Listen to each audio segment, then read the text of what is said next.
Well, Karl, you've not been in the top job as CEO here at the BRC for that long before you struck your first cyclone. Yeah, and not probably something that we really planned for, Bernie, around here. It's been an interesting week, and there's certainly been plenty thrown at us. But look, to be honest, for me, you learn a lot about your team when there's a time of crisis, and I couldn't be more proud about how the guys have responded to the challenges that have been thrown up through Cyclone Alfred and obviously the big deluge of wet weather that we had after that. So I think from a starting point in terms of how we stood up the training facilities during that time.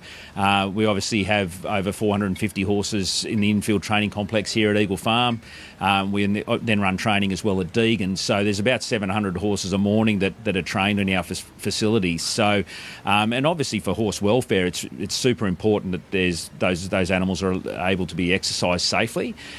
So the capability of the team to stand up those facilities, adapt with the weather as we had to. I'm really proud of the efforts that came there. And then the second part, obviously, was to get tracks ready for racing. Unfortunately, we lost the Dooman meeting this week. It was bottomless, but the beauty of Eagle Farm is that it's such a great draining track now. And as we've seen 2 races so far today. It's racing really, really well. It was a heavy 8 last night, soft 7 to start racing today, and we'll get through 11 races today, which is a real credit to the tracks team to produce that surface the way that they have now. And then obviously to back up on Saturday with another 11 race card, which will be a real super Saturday for Queensland racing, I think is a real credit to the guys the way they've gone about that. And how did that sort of marriage come about? Was everybody happy for that marriage? Yeah, look, I think in the end we need to find a path that is best for the industry. And obviously when you have meetings washed out, as we saw over the weekend, horses don't get to run, but we're also leaving a lot of both wagering revenue on the table and also access to prize money for participants. So I think, it's an almost impossible task for Racing Queensland to please everybody. But I think there's been a good amount of unity between clubs and RQ to get the product on.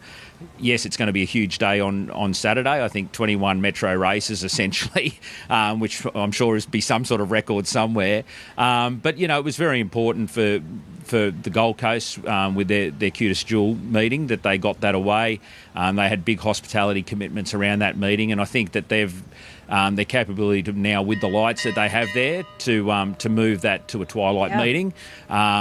There's obviously challenges for some stables and the jockey pools and how that you work through that. But last information we have is we've got 2 helicopters landing at Dooman Saturday afternoon, which is going to fly a group of jockeys down between meetings. There's only a couple of races crossover, so I think we'll be able to make that work. And, credit to Steve Lyons and his team at the Gold Coast for bringing that all together, and we'll facilitate the landing of the choppers. So jockeys are going to love that. Exactly. I'm not sure how they're getting home, but anyway, they'll work through that. You'd hope there's some sort of path home for them. It's not return. Yeah, I don't know. Anyway, look, there's still elements that we're working through, right? But I think great credit to everyone involved in the industry that they're finding a way to make sure the show goes on. And yeah, look, we'll see how it all transpires from here. But at the moment we control what we can, and the beauty is that we've got a track that's racing really well, and will race really well again on Saturday. Yeah, let's just talk again briefly on the surface here. Obviously, 500 odd mil of rain, and you turn up 3 days later and they're running sub 34s in a maiden. I mean, it's a great advertisement for this track. Yeah, and look, and obviously it's had a past and a history, but the great news is that we're through that now, and now it's a great asset for not only the Brisbane Racing Club but for the Queensland industry overall. Like to be able to have a track that can race with the certainty that it can after such a deluge of wet weather gives us a lot of insurance around making sure that the product can be delivered. So I think it's it's a great asset now for the broader industry to have Eagle Farm racing, and with the consistency that we're seeing. So we've got the rail out 10 metres for today's meeting. It'll move to 4.5 for Saturday. So it really gives us the chance, and the beauty again of the width of the track gives us those options to really look after different places. I think again, real credit to the guys. We did see last year around this sort of time with wet weather that there was not only for BRC tracks but a lot of tracks in southeast Queensland. There was some issues with disease that comes from that wet weather. Humidity. And the humidity. And so the guys are really on top of that, both here and at Eagle Farm Farm and at Doomben as well, making sure we're getting the product down on the tracks to counter that. And, that's something we're always learning as we go along in this journey. Certainly I am. And, so I think it's great that we're really staying on top of that. And obviously we've got a bit of a lens towards a winter carnival that's now fast approaching, and that'll be on top of us soon enough. So we need to make sure that the surfaces both here and Doomben are as good as they can be. We recently had our new racing minister here at Eagle Farm, Tim Mander, and obviously promoting the proviso that's going out for people to write in and give their ideas. Where is Eagle Farm at, or the BRC, with the grandstand? Because we need a new grandstand. Yeah. Look, it's a real challenge, Bernie, and look, we understand that there's a lot of funding challenges that this new government is facing, and we've got an Olympics in 2032 that is going to need major infrastructure investment. I think probably the disappointing thing for the BRC, and particularly here at Eagle Farm, is that this is headquarters for thoroughbred racing in Queensland, and to be honest, it's probably been allowed to wither on the vine a little bit in terms of far too long. I mean, he was very proudly stating that the government makes $2.4 billion out of Queensland racing annually. What's $100 million between friends? Yeah, look, yeah. Would that cover it? Is that what you need? Look, I think, if we were to do everything we needed to do, it's probably closer to 130 to 150 with building costs. But I think we need to be quite pragmatic in our approach there. Rome wasn't built in a day, and so neither was Eagle Farm. But I think what we do face is we have a very real endpoint in terms of our main stand, which is the John Power stand. Essentially, it'll be condemned in August 2026. And then it becomes a safety concern. We lose our major spectator precinct that looks after our members and patrons, and it makes it very hard for us to operate as a race club without that facility. Now, there's nothing that we can do in the short term, but we need some guarantees around a path forward, and at the moment that's the challenging aspect for us.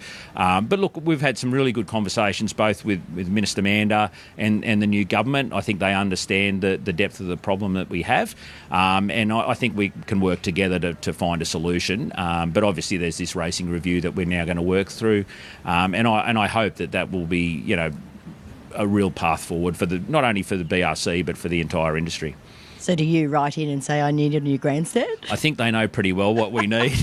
But yeah, look, I think it's important for us to do the work on that, to understand what's at stake if we don't have that facility, because it's not just about our members, it's about the community here as well. We run a lot of events outside of race day that there is no natural replacement for. So I think that's really important for us to have a facility that is really reflective of Eagle Farm's standing in racing, both here in Queensland but also nationally.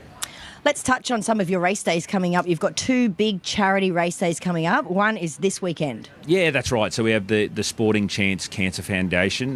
They've been long-term partners of the club. They always run a race day each year, and that's coming up this Saturday. There's still tickets available for a number of functions there, and I think a really great cause. It's funding particularly nurses for children's hospitals dealing with children's cancer, so a really worthwhile cause, as many of them are. But I think that's something we're really, really proud of. There'll be a lot of the races we did dedicated naming rights to that charity, and we expect. Particularly now with 11 races, it's going to be a great day and one for people to get behind. And the following week, Olivia's race day, I believe, is pretty much sold out. Yeah, look, the key functions there are sold out, but that's it's a real tragic story. Olivia's race day, dedicated to long-term club members Brett and Maria Clark, who lost their daughter Olivia when she was born 14 weeks premature. This has been a perpetual charity race day that we run alongside those guys, with all the proceeds to the Marta Foundation or Marta Little Miracles. So again, just a really wonderful cause, and I think that's something that racing does extremely well is get behind key causes like that, and I think we're really proud of the work we do with those charities and also through our BRC Foundation. Really nice to have joined you today, and well done to you and all of your team on all the hard work over the last week. Thanks, Bernie. It'll be nice to see some sunshine now, hopefully.